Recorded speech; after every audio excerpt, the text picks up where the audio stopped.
여러분 요즘에 수급 없는 거 느껴지시죠? 수급이 없다라는 건 이 시장에 이제 주도주 그리고 거래 대금이 많이 터지는 얼마 전에 그 뭐 한전 기술이라든지 뭐 여타 바이오 종목이라든지 그런 종목이 나오는 것처럼 이렇게 상승이 나오면서 거래 대금이 받쳐주는 걸 의미합니다. 근데 이제 제가 얼마 전에도 말씀드렸지만 이게 그 날씨도 뭐 갑자기 좋아지면 이상하잖아요. 그쵸? 근데 그런 일도 많이 없고 서서히 뭐 좋아지고 서서히 뭐 바뀌고 요즘에 날씨가 좀 이상하지만 그래서 이상하다고 하잖아요. 주식이 비슷해요. 주식이라는 것도 수급이 들어오잖아요. 그러면 수급이 갑자기 뿅 하고 사라지는 게 아니라 이렇게 뭐 서서히 흐름이 이렇게 사라졌다 다시 수급 들어오면 서서히 이렇게 붙고 이런 거거든요. 근데 요즘에는 진짜 웃긴 게 수급을 딱 쐈다가 그냥 뿅 하고 사라지는 거예요. 마치 지금 날씨처럼 갑자기 겨울이 찾아온 것처럼 굉장히 어색한 이런 모양을 만들어내는 거죠. 자, 그런데 여전히 개인 투자자들은 시장에서 단기 매매를 하려고 하고 있고 세력은 수급을 쏘지 않고 있고 그러니까 이거는 물이 얼마 차지도 않았어요. 발목까지밖에 물이 안 찼어. 근데 여기서 서로 헤엄치겠다고 지금 난리치고 있는 거예요. 헤엄칠 수도 없는데. 그래서 지금 한국정보통신 제가 종목을 띄워놓고 있는데 이거 보세요. 이게 말이 됩니까 이게? 이게 상승하는 거 보세요. 전일 대비해서 18%를 상승을 합니다. 갭까지 띄우고. 근데 오늘 보세요. 이거 다 반납하고 더 밀었어요. 이거는 자 기본적으로 제자리로 그 이틀 만에 제자리로 왔다는 거거든요. 이거는 정말 심각한 문제가 있죠. 왜냐면 그래도 지금 시가총액이 여러분 시가총액 4천억이에요. 4천억. 이제 5천억짜리 5천억짜리 주당 가격 13,000원짜리 주식이 지금 아무리 뭐 유통 비율이 적다고 해도 움직임이 이렇게 줬다가 이렇게 제자리로 와버리는 이런 몰상식한 움직임이 이게 말이 되냐는 거예요. 근데 더 골 때리는 종목을 제가 발견했어요. 자, 바이오 톡스텍인데요. 이거 한번 보십시오. 이거 뭐 지금 고슴도치인가요? 지금 뭐 하는 거지 이거? 계속 뾰족뾰족하고 시세는 안 주고 오르지도 않고 계속 꼬리만 달고 있어요.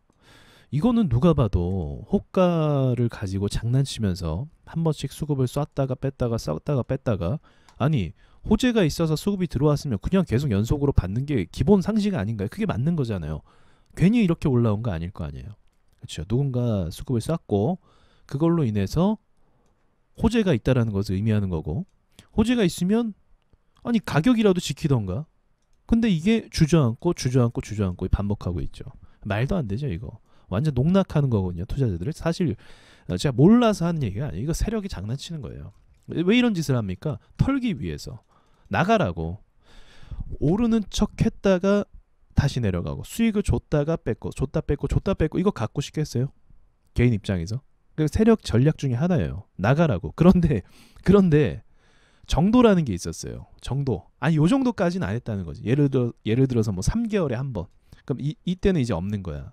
그리고 이때 한 번. 이런 식으로 상도덕 아니야 상도덕을 따질 건 말이 안 되고 아무튼 정도라는 게 있었어요. 근데 지금 이걸 보면 아니 뭐 일주일 간격으로 한 번씩 이게 말이 되냐는 거지. 골 때리는 거지 이게. 자 그런데 역설적으로 사실은 단타하는 사람들은 이런 걸 좋아하죠. 어차피 단타하는 사람들은 이거 주구장창 막 가져가면서 보유하면서 길게 볼 생각은 안 하고 이제 짧게 눌림 잡아갖고 오를 때 매도 이 포지션을 잡거든요. 그러니까 단타하는 사람들에게 사실 좋아요. 근데 저는 지금 그 관점으로 얘기하는 게 아니라 모두가 다 단타하는 것도 아니잖아요. 그 관점으로 얘기하는 게 아니라 저는 지금 우리 지금 이슈가 뭡니까? 주식에서 돈 버는 거 세금 걷겠다라고 하는 게 이슈 아닙니까? 세금을 걷는데 오케이 세금 걷는 거 좋아. 뭐 번 사람에 대해서 가져가는 거니까 사실 말도 안 되지만 그런데 그럴 거면 공정한 시장을 만들던가. 지금 공매도는 우량 기업들 코스닥 150, 코스피 종목들을 다 아작내고 있고 박살내고 있고 소형주들은 소형주대로 오르지도 못하고 계속 흔들기만 하고 있고 장난치는 것처럼 수급 싹 쌌다가 아무것도 아닌 것처럼 수급을 아예 쏘지 않고 가만히 냅두고 매집만 하고 있고 이런 형태와 상황이 지속되고 있는데 세금을 걷겠다. 이거 자체가 사실은 강아지 소리 같은 거죠. 도둑놈들이 뻔하게 활개치고 있고 시장이 참 교란되고 있고 이상하게 코인 시장보다도 못해요. 제가 봤을 때 지금 보면은 코인 시장도 보다 못한 이런 주식회사들의 모습을 보자 하니 세금을 걷겠다라는 게 이게 맞는 말이냐는 거죠. 자, 여러분, 제가 세력주 하잖아요. 세력주를 하고 싶어서 세력주 하겠습니까? 세력이 그냥 다 판치고 있고 세력들이 다 좌우하고 있으니까 세력주를 연구하는 거지 세력주가 좋다는 건 아니에요. 세력주를 빼고 시장을 보면 이거는 완전 비상식적인 시장이잖아요. 이 비상식적인 시장을 일반적인 상식을 가지고 대입한다? 이 꼴 나는 거예요. 말이 안 되죠. 그래서 세력주 관점으로 보는 거예요. 아, 그러면 이 주식을 가지고 누군가 장난치려고 하는 거구나. 그럼 그 장난치는 의도가 뭘까? 이 장난치는 애들은 어떠한 패턴으로 움직이는 걸까? 그 패턴을 분석해서 매매할 수 있는 것이 시장에서 뭐다? 최선이다. 우리나라에서 가치 투자 못하는 건 지나가는 외국인도 알고 있죠. 왜 가치 투자 못합니까? 오를만 하면 공매도 때리고, 오를만 하면 북한이 미사일 쏘고, 오를만 하면 미국이랑 중국이랑 싸우고, 오를만 하면 일본이랑 우리나라랑 싸우고, 대외적인 압박 요소가 너무 많은 거예요. 기업들이 성장하는데 제한이 너무 되는 겁니다. 그나마 보합으로 가는 것도 다행이었어요, 한국 시장은. 그런데 결국은 가치 투자가 불가능한 거예요. 세력들이 이렇게 저렇게 활개쳐도 검거를 안 하고 방치하니까 더 개인 투자자들을 속이고 호재 띄워놓고 밀고 호재 띄워놓고 밀고 이런 식으로 완전 비상식적인 모습으로 가버리니까 우리나라 시장에서 가치 투자하는 건 바보 같은 거죠. 그래서 제가 세력주 가치 투자를 얘기하는 거예요. 그러니까 평범한 관점으로 이 회사가 앞으로 돈을 많이 벌 거고 이쪽 업종이 굉장히 밝고 괜찮습니다. 이 얘기가 아니고 이게 아니에요. 세력주 가치 투자는. 세력들이 매집하기 좋은 조건이 뭐냐. 웃기죠? 세력들이 어떤 종목을 어떻게 매집하냐, 거래대금 규모는 어떠냐, 그리고 변동성은 어떠냐, 상한가 얼마나 잘 내냐, 어떻게 말 잘 지어내냐, 매출이 오르는 거 이게 아니라 매출이 오를 것처럼 누가 연기 잘하냐, 누가 연기 대상감이냐, 이걸 보는 게 세력주 가치 투자고 웃긴 게 이런 애들이 무조건 올라요. 왜요? 매집을 했으면 보내야죠. 방치해 놓을 거예요? 아니죠. 올릴 거죠. 올라가요. 그래서 여러분은요 기본적으로 아무래도 우리가 상식의 선에서 살다 보니까 언론을 많이 믿어요. 사람들이 어쩔 수 없이 신뢰를 많이 합니다. 기사가 뜨면 막 그 기사 엄청 신뢰하고 그렇게 될 것처럼 이게 우리의 어떤 고정관념이야. 그거부터 깨야 돼요. 뭘부터 먼저 봐야 되냐면 차트 가격이에요. 가격. 자, 이 차트가 아무리 개떡 같지만 이 차트의 특이점이라는 게 있어요. 이게 욕만 할 게 아니라 공략할 생각을 하면 특이점이라는 게 있어요. 뭐예요?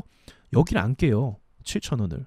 시장이 안 좋을 때만 툭툭 깼어요. 자, 보세요. 올해 시장 좋습니까? 안 좋습니까? 시장 진짜 안 좋았어요. 얘 뭐 하고 있어요? 보합 가고 있어요. 이거 다른 면으로 보면은 세력이 지금 7,000원에서 관리하고 있다는 거예요. 그럼 내려올 때만 샀었으면 어떻게 돼요? 수익이었다라는 거예요. 그러니까 제가 처음에는 영상을 좀 불만으로 시작을 하긴 했지만 사실 우리가 평범한 상식으로 좋은 주식이니까 오르는구나 그럼 위에서 사야지라고 그 생각만 접고 세력이 어느 가격을 관리하는지만 보면 상황이 바뀌는 거예요. 근데 사람들은 왜 이걸 못 보죠? 뉴스를 너무 신뢰하니까. 그래서 제가 보니까 주식 유튜버 분들도 많아졌잖아요.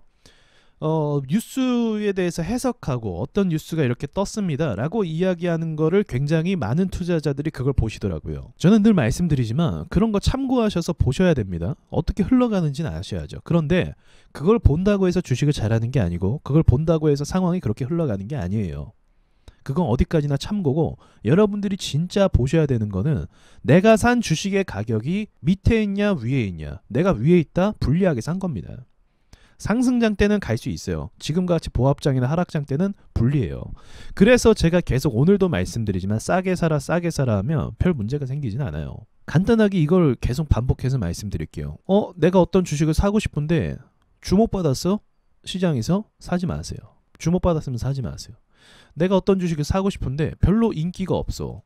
사세요. 오케이. 이게 기본 틀입니다. 자, 그러면 주목받은 건 무조건 사지 않냐? 아니죠. 어떤 관점에서 또 의미가 있어요? 이건 단기 매매. 단타할 때는 주목받은 거 사야죠. 수급이 잘 붙으니까 그나마 오를 확률이 높잖아요. 인기 없는 거 수급 언제 붙을지 모르니까 단기 매매를 할 수가 없어요. 단기 매매에서 그럼 뭘 해야 됩니까? 주목받은 만큼 뭐예요? 세력의 흔들기 전략이 시작이 됩니다. 이것처럼. 미쳤죠? 흔들기 전략이 시작된다. 흔들기 전략을 감수하려면 내 나름대로 원칙이 있어야 돼요. 그 말은 손절을 할 때도 있다라는 겁니다. 손절을 할 때도 있고 원칙을 지켜야 될 때가 있는 거죠. 제가 서두에 말한 것처럼 이 시장을요, 불만 가득하게 보면 얼마든지 불만거리가 많아요. 근데 어떤 업종이든지 어떤 세계든지 간에 불만이 없을 수는 없죠. 그렇죠. 불만이 없는 곳은 존재할 수가 없어요. 그러면 이 불만을 하는 거 뭐 할 수 있어요. 왜냐하면 세금 걷겠다고 하니까 정신 나간 소리 하고 있잖아요. 이상한 소리 하고 있으니까 불만 가질 수 있어요. 목소리 내는 것도 맞아요. 금강은 욕해도 됩니다. 근데 한 가지, 결국 우리는 여기서 싸워야 되거든요. 싸워야 되잖아요. 그럼 불만을 넘어선 전략을 구사하세요. 불만만 불평한다고 달라질 시장은 아니에요. 원래 세력을 위한 곳이고 바뀐다고 해도 세력을 위한 시스템으로 또 바뀔 수밖에 없어요. 원래 세력의 노다지판이 주식시장입니다. 그들을 위한 리그였어요. 우리가 끼어든 거고. 그렇다면 우리가 이 틈새를 발견할 수 있는 전략을 연구하세요. 왜 연구하셔야 되는지 아십니까? 남들이 아는 똑같은 상식으로 할 수가 없거든요. 그러니까 내가 여기서 더 나아가서 연구를 해야 돼요. 고민을 해야 되고 전략을 바꿔봐야 되고 시행착오를 겪어봐야 되고 경험을 쌓아야 되고 당연한 거죠. 당연한 거. 그 당연한 것도 안 하려고 하면 시장에서 나가야죠. 제가 지금까지 오랜 시간 유튜브를 하면서 교육도 많이 했어요. 그런데 느끼는 부분이 한 가지 있는데 공부를 대부분 많이 잘 안 해요. 근데 그거 이해합니다. 본인의 직장 생활도 있고 가정 생활도 있기 때문에 쉽지 않아요. 또 이 진입 장벽이 낮은 게 아니거든요. 어지간해서 또 깨달을 수 있는 부분이 아니고. 근데 중요한 거는 의지가 있는 분들이 그렇다고 해도 의지가 있는 분들이 상대적으로 적다는 거죠. 아니 그런 의지가 없는데 어떻게 이 시장에서 돈 벌려고 마음을 먹을 수 있습니까? 우리 사회생활 할 때도 가만히 앉아서 돈 벌 생각하면 어때요? 뭐라고 하잖아요. 저도 똑같은 관점으로 말씀드리는 거예요. 주식은 불로소득이 아니에요. 저도 건강에 대해서 좀 안 좋다고 말씀드리긴 했죠. 뭐 심각한 건 아닙니다. 근데 이제 약간 위기의식을 느꼈기 때문에 더 심각해지기 전에 이제 좀 멈추려고 하는 것 뿐이죠. 그런데 돌이켜보면 그러한 희생이 없으면 내가 얻을 수가 없던 거였어요. 왜냐면 이게 무슨 뭐 토익 학원도 아니고 누가 뭐 그 학원을 가면 가르쳐 주는 것도 아니죠. 뭐 쪽집게 강사가 있습니까? 뭐가 있습니까? 다 속이려고 하는 사람들밖에 없지. 거기서 내가 뭘 해야겠어? 나 스스로가 강해지고 나 스스로가 깨닫고 이걸 이겨나가야 돼요. 누가 끌어주고 도와주고 완전 답안지를 주는 것이 아니란 말입니다. 그러니까 최소한 장 끝나고 하루에 한두 시간 정도는 공부하는 타이밍에서 차트를 좀 보셨으면 좋겠어요. 저는 지금 뭐 그렇게까지 하진 않거든요. 근데 여러분께서 이제 공부하시는 입장이라고 한다면 하루에 한두 시간 정도는 차트를 꼭 보시면서 다시 어떤 식으로 흘러갔는지 또 어떤 뉴스가 있으면 어떻게 반응을 하는지 그런 것들을 계속 보셔야 돼요. 처음에는 답이 안 보일 것처럼 느껴져요. 저도 그랬거든요. 야 이거 되겠어? 야 이거 혼자 안 될 것 같은데 이 생각 들었어요. 근데 그럼에도 불구하고 계속 보시고 보다 보면 눈에 보이는 게 생겨요. 그리고 제가 많이 힌트를 드렸잖아요. 그 관점으로도 보시게 되면 또 깨닫는 게 생길 수도 있게 되는 거고요. 이 시장에서 이게 거저 돈 버는 것 같아 보이지만 그건 상승장 때만. 상승장 땐 그냥 초등학생이 사도 올라가요. 그러니까 누구나 다 돈 버는 것처럼 보이지만 그렇지 않다라는 거. 여기는 철저하게 계산하에 준비되고 훈련된 사람만 돈을 벌 수 있다는 거.